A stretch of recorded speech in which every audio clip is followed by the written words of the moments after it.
Bom dia. Hello, everyone. I'm so happy to be here.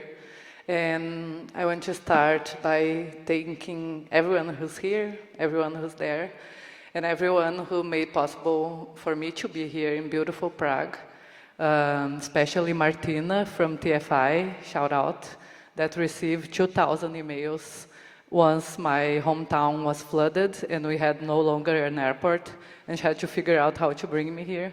So Martina, wherever you are my guardian angel. Thank you so much.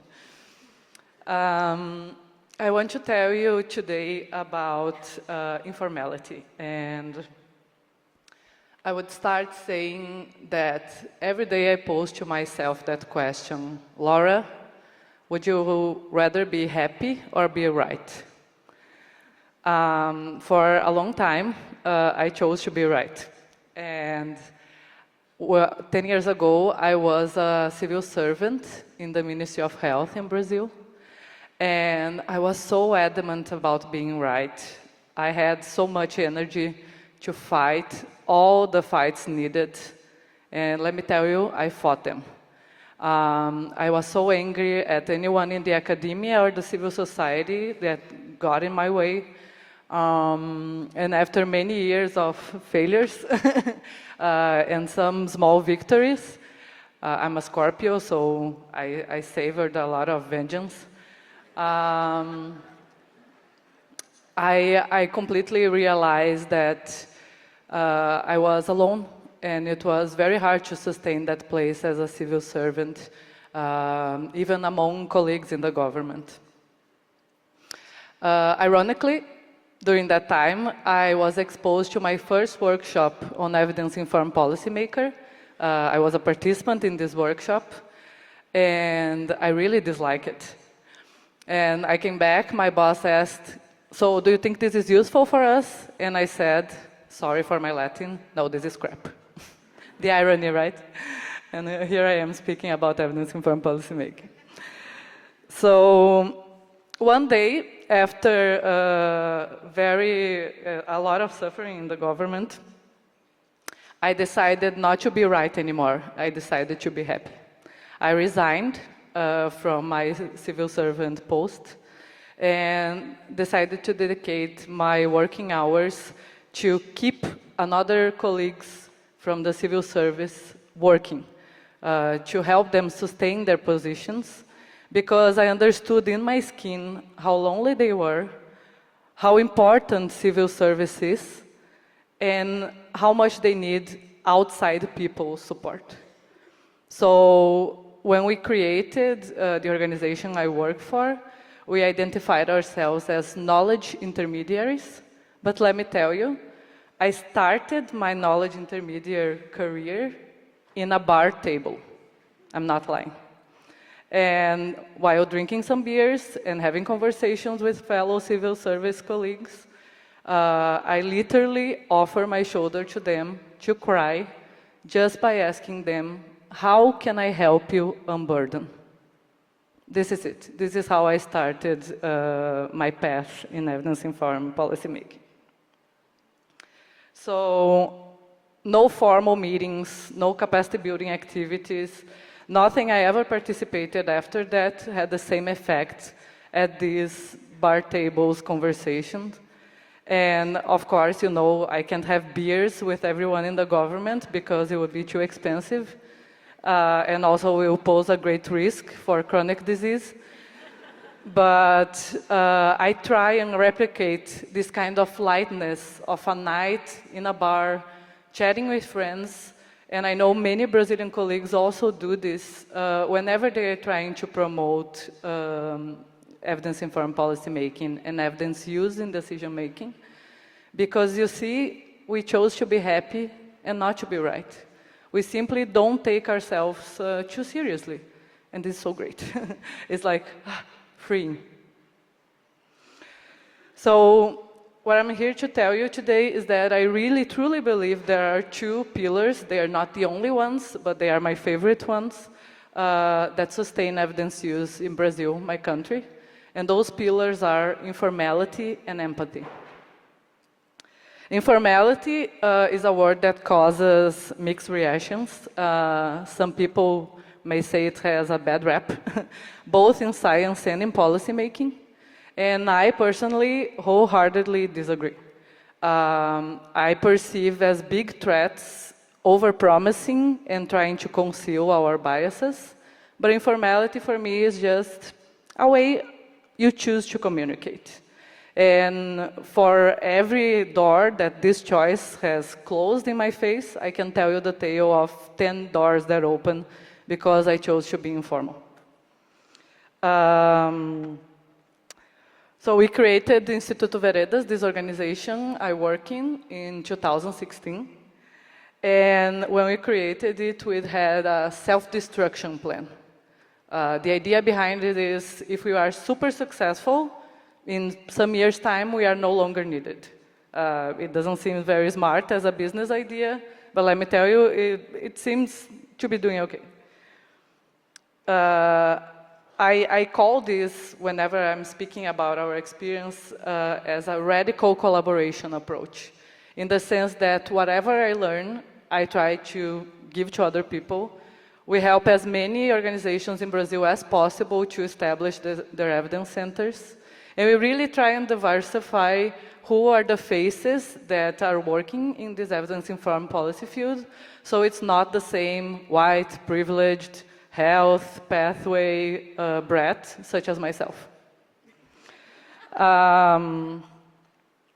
Sorry, the mobile keeps changing ways. But most of all, and I think this is quite important, we try and collaborate. And in 2021, some similar organizations and us, we gathered to create the Brazilian Coalition for Evidence. And everyone always asks me, like, oh, how did you create the Brazilian Coalition for Evidence? And I say, it's so basic. The premise is we meet monthly, we try and work together as much as possible, we try to not duplicate efforts, and most of all, we are just there caring and cheering for each other. This is really the base of everything. And today, my great, great anguish, speaking to you, is that the more success we have, the more opportunities we have, the more we grow as a field, the less availability we have to care. And this pains me so, so much. And I know very busy people completely understand what I'm saying here. I don't desire on my worst enemy, and as you know, I'm a Scorpio, so I have like a vengeance plan always in the back of my mind, but I don't desire on my worst enemy the life of sustaining an organization on one-year projects. This, and I have to tell you, if there's anyone paying for evidence work here and paying for knowledge intermediation work here, please, I beg you, just allow us time and resource to care. This is so front and center for me.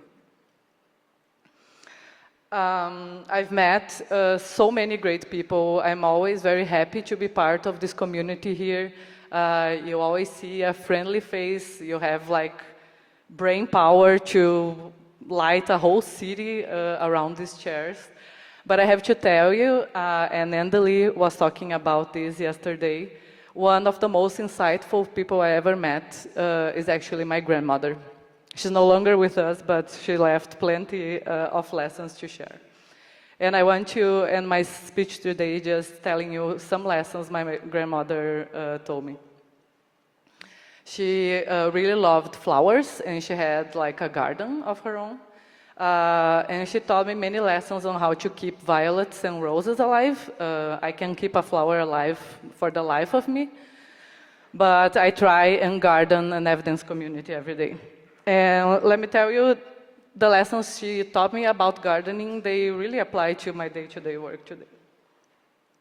The first one is, she said, daughter, you won't get anywhere if you're not willing to get your hands dirty. This means that you have to get to the root of the problems, you have to understand what is needed, and simply put, you have to do it. You know, right now I'm on this stage feeling like a rock star, but tomorrow I'll be screening 1,000 articles. You better believe this. And if you not have hands always available to get dirty and to help, probably you won't be able to be part of this beautiful community in the most prolific way. The second gardening tip is we need to build a fertile soil for evidence use. This means putting the feet on the ground. This means having conversations with people who are producing evidence, producing policy, and producing life. All of these perspectives, they are so important. So hear them out, build the soil that is mostly fed by trust, and be near, be flexible. Then again, I think being a Scorpio is a major factor here, but try and not hold grudges. This is quite important. Then, well, in this topic, we also need to learn how to make compost out of trash. So projects end, partners are cut short abruptly, governments, they change every year, how you were saying, and all around can change.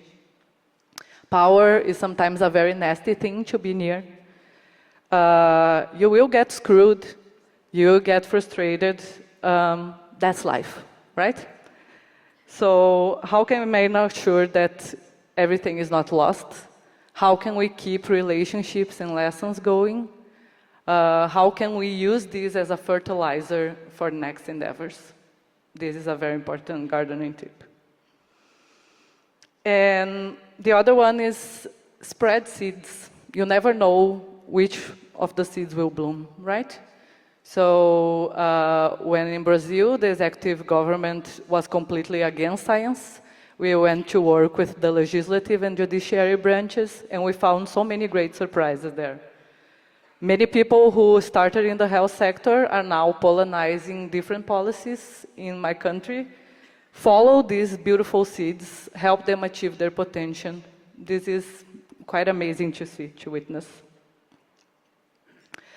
Gardening, it requires many tools, but usually the most important is just understanding what that little bud needs and understanding its circumstances and just being responsive to it. You can have like the most amazing evidence in hand. If it's not needed, don't push it. Save it for later. The worst thing you can do to a flower is to put too much water in it. And well, finally, there are seasons to everything. So new technology, new wording. I get often tired to rebrand, to repackage the way we are doing the work, to make it more appealing to funders or to governments. But seasons, they are like that. You see, we are in summer and it sure seems like winter. Yeah. So one thing that I think is quite important in these changing seasons is coming back to your roots. And I always come to the roots of collaboration. I always come to the roots of informality. And I will come to the roots of empathy. This is quite important. My grandmother, she was very observant of her flowers, and she knew when to wait and when to act. As many said before me in this beautiful event, it is springtime for evidence-informed policy making. So many beautiful initiatives are blooming. There is so much room to joining efforts. It is time to act, but most of all, it's time to care for each other. I thank you so much for your patience, for hearing me, for hearing us and coming early today to share this. I hope you are all prepared for the dance floor. I would love to keep this conversation going. You can meet me today in the World Evidence-Based Healthcare Day booth. You can meet me at 11 a.m. also in the lovely session on how to make 2024 a step change year for evidence-informed policymaking in Hall D9. Or tomorrow at 9 a.m. We'll be launching the WHO Global Coalition for Evidence. I'm very excited about that in Hall CE. Please come, let's keep this conversation going. Let's be informal together, and If not, I'll see you on the dance floor.